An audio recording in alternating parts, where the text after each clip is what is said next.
Hi, I'm going to go over new construction with you. This could be an absolutely great process that you're going to love from beginning to end when buying a new home. Or, of course, it could be the worst experience you've ever dealt with, depending on what you know and how you really go about looking. And I want to really address this and break this down into three areas. Number one is what I call quality over quantity, really what you're looking at. So you could get an idea when you're looking at new construction, especially if you're a first-time home buyer, so you have a good idea and know what's out there. The second is land. How does the land play an important role? And the difference in maybe what I call buying an apple and an orange in comparing the two. You don't want to do that. You want to know where you need to buy and the difference in land cost, because that will have a direct effect on the homes that you buy.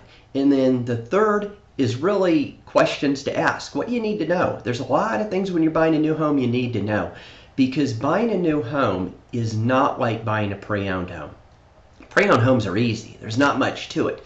You go out in a subdivision, you look around, pretty much the home is what it is, the neighborhood is what the neighborhood is.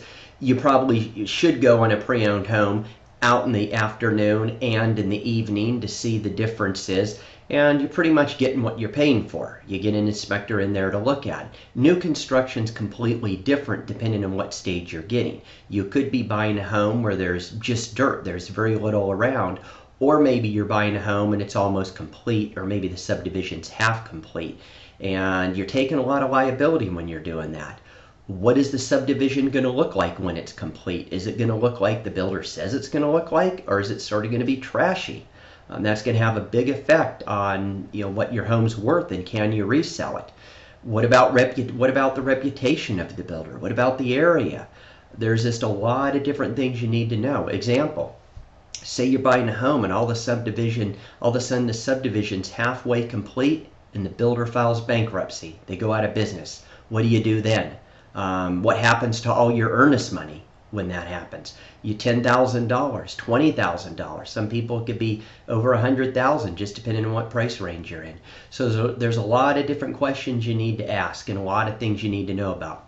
But first, let's go over what I call quantity versus quality. Now, when I say this, I don't mean a quality builder cannot build a piece of junk.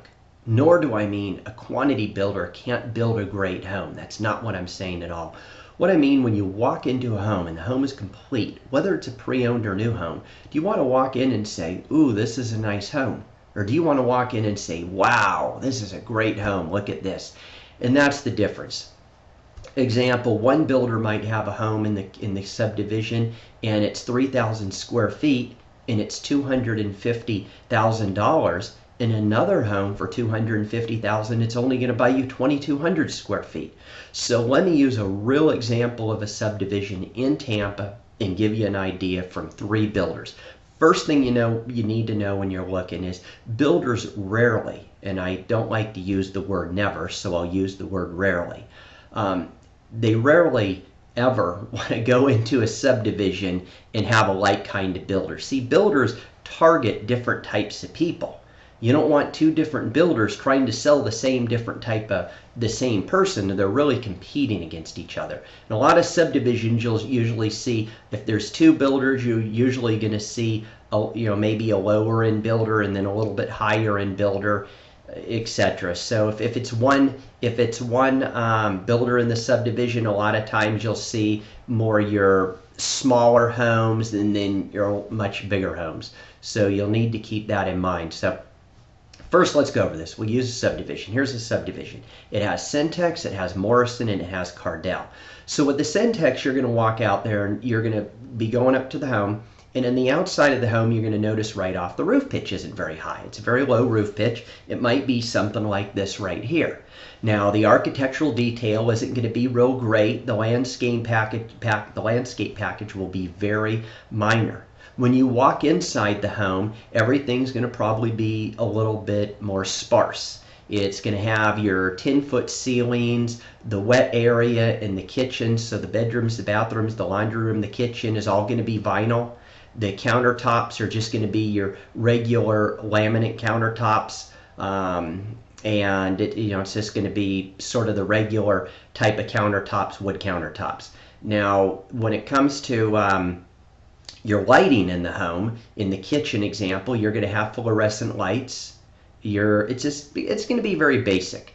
No, you go into a Morrison home, it's going to be, and the lots on the Syntex, they're going to be 50-foot lots. So the lots are usually to be about 50 feet wide by 110 feet deep. When you go to the Morrison, you're going to start noticing a difference. The lots are going to be 60 feet wide, about 115 feet deep, but you're going to see the elevation is going to have a lot more detail to it. The landscape package is going to be much better. The roof pitch, instead of being like this, is going to probably be a little bit steeper, a little bit better. It's going to be like that. When you walk inside the home, you're going to notice tile in the kitchen, the laundry room, the bathrooms. You're going to notice plant ledges, art niches. The countertops are going to be slightly upgraded. They'll probably be your standard countertop, but a bull-nosed edge, which will look a lot better, make them certainly look more upgraded. Your cabinets will go from 30-inch cabinets to 36, in some cases 42-inch cabinets, and you'll just notice a difference. Now, when you go to Cardell, you're going to notice even more of a difference. The lots are going to go from 60 feet wide to 65. They're going to be range usually on average about 120 feet deep.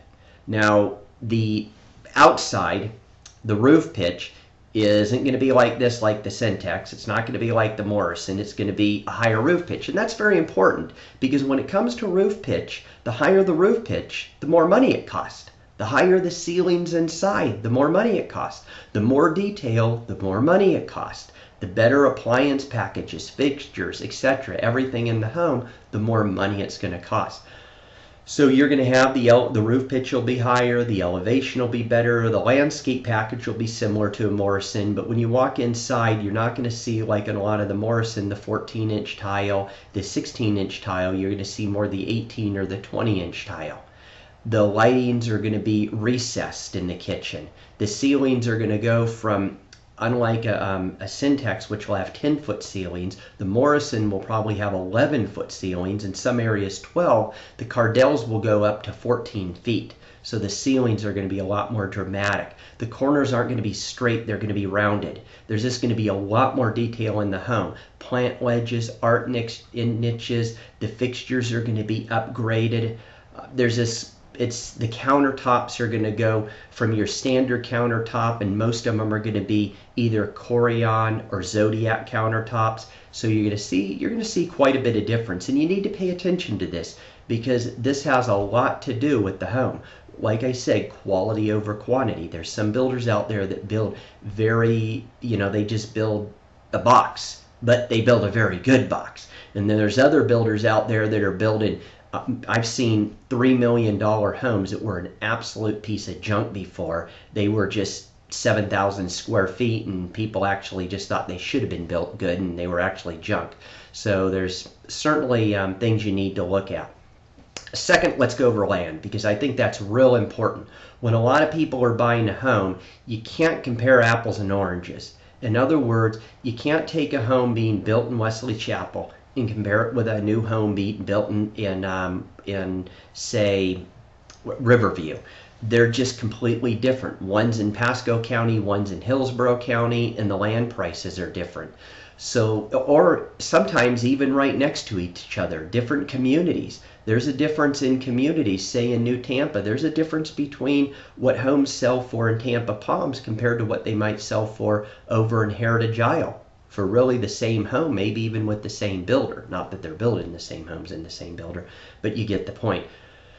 So you really have to pay attention to that. So let's look at how land really matters. Let's say we'll use a subdivision. We'll say Lennar is the builder, and we'll say they're building in, let's say, Land O'Lakes. Okay, Lennar's building in Land O'Lakes, and they have a 50-foot wide lot. And this 50-foot lot is worth $50,000. Just the dirt's worth $50,000. And then they have maybe a couple miles, or maybe even it could be even in the same subdivision. Maybe they have a 60-foot section. In the Lennar's building the 60-foot section. Now, the difference is in this is a lot of people think, oh, well, that's only 50 foot, 50,000, 60 foot, 60,000, that's only $10,000. That isn't how it works, because land is usually figured at 25% of the value of the whole home. That's a very good general rule of thumb. So if you take, say, a 2,000 square foot home and the lot's worth $50,000, they're going to want to build a $200,000 home there. But on the 60-foot lot, it's going to be 60 times 4, $240,000. So you could see the homes are going to have a lot different finish out usually, and they're going to be worth more money. So even though it's in the same builder in the same community, it could be a big difference in price. Now take it if you're going with the different in a different community. You're going from maybe somewhere in Land O'Lakes to maybe somewhere in Apollo Beach or somewhere in Riverview or West Chase, etc. So you really have to pay close attention to that, because the house is what the house is, but the land is what's driving all the cost up.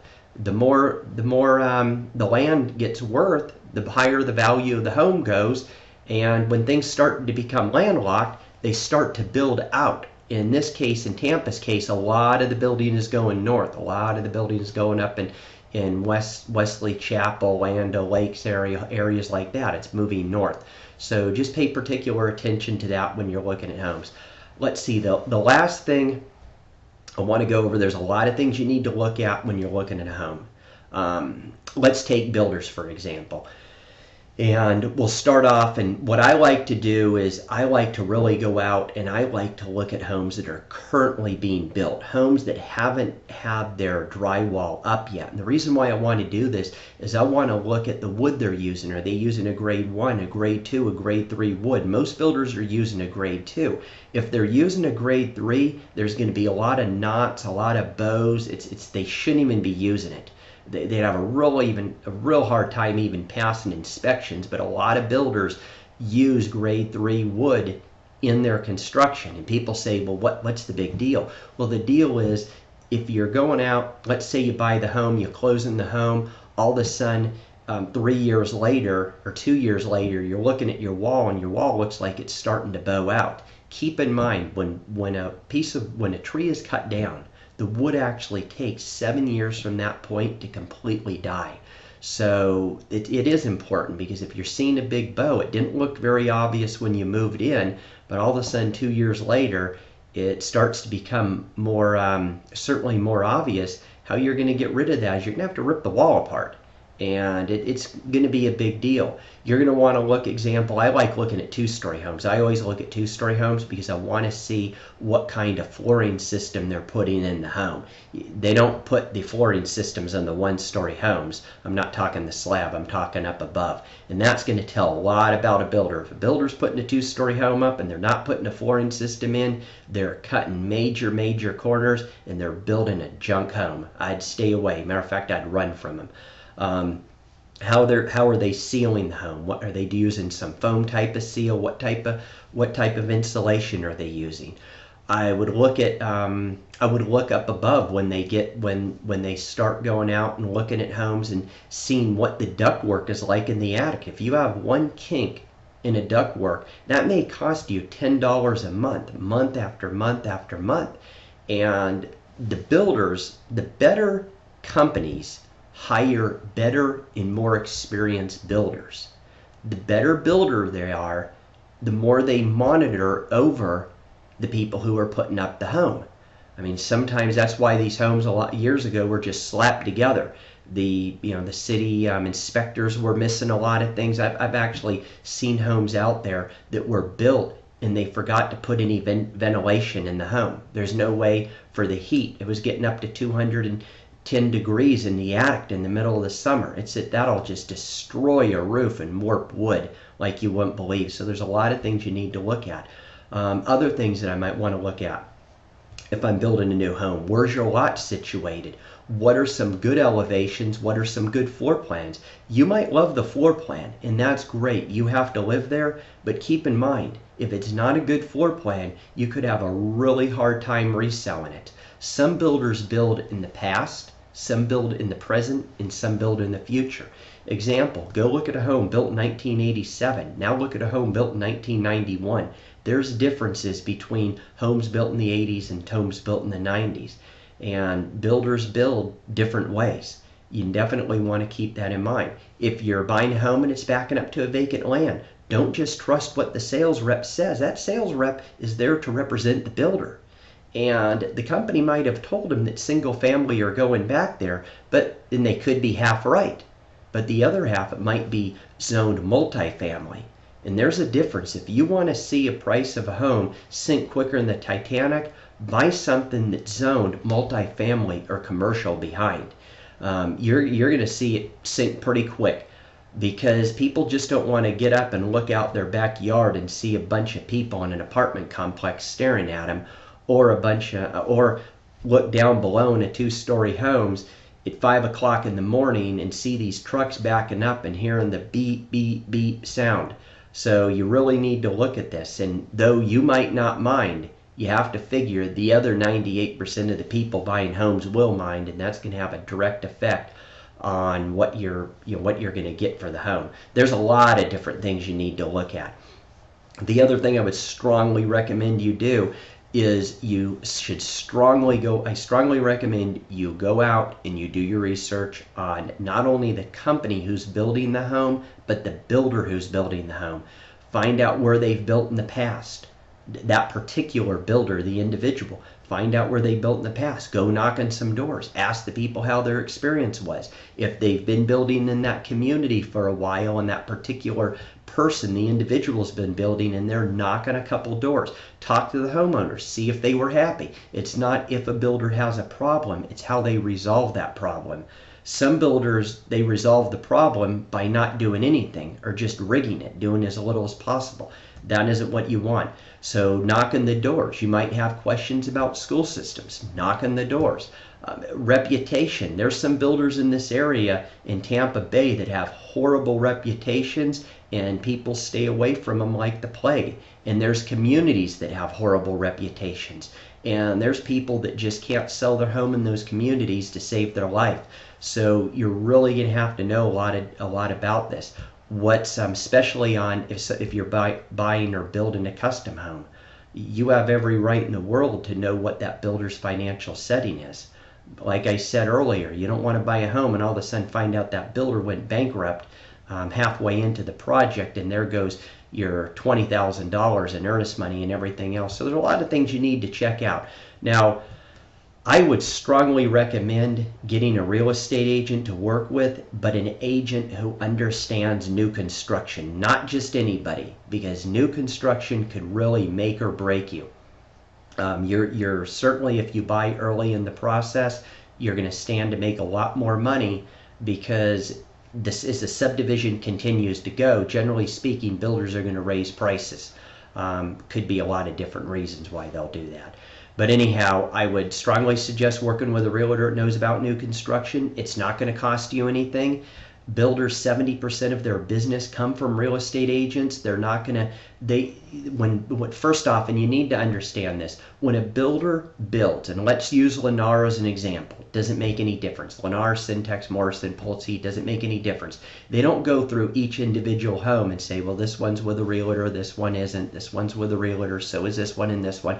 They don't do that. Their budgets and their projections are set usually in October or November, depending on when their fiscal year end is, and it's set, and it's going to go over stuff like sales reps commission, realtor commission, marketing, advertising, special promotions. It's going to go over all that stuff. So whether you use a real estate agent or whether you don't use a real estate agent, it's pretty much costing the same price. The advantage of having a real estate agent is they can really direct you and guide you. Plus, if you have any problems, you're not only going to have the representation of the real estate agent, but the broker, and in a good portion, the whole real estate community back behind you. I've seen that happen before.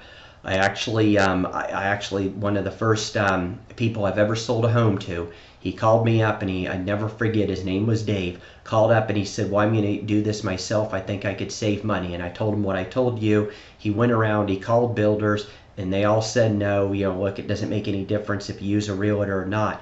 He ended up calling me back up. I met him over at the home, and I told him, I said, Dave, take what I say with a grain of salt. You have 5 people. They all have problems on the home. 4 of them have agents. 1 of them does not. You. Who's the last person on the totem pole? I said, you are. I said, so 2 of those problems get resolved. 2 more people come on board. They have real estate agents. Who's the last person on the totem pole? And I said, you. I said, the reason this isn't 31 flavors, it isn't first come, first serve. It's basically who the builders know where their bread's buttered. Now, if he bought a home and he was unhappy, do they really care? Because now the sales rep might care right there, but in the long scheme of things, they don't, because they know he's never going to buy a home through him again. He might go out and tell 10 or 20 of his coworkers who will probably not buy a home. Builders know this. On a real estate agent, I've had some situations where I've sold 5, 12, as many as 17 homes in 1 year with the builder, making that builder probably in the upwards of $300,000 for that year, if not more. Now, they understand this, and they know, especially when they get an agent that knows what they're doing. So I would strongly recommend that you use a real estate agent, interview, find out what their credentials are with new construction. And if you have any questions whatsoever, please give me a call. I apologize for this being long, but there's a lot of things you need to know, and I would rather make it a little longer and save you guys a lot of money than have you have a headache in the future. So I wish you the best of luck with your new home. Take care.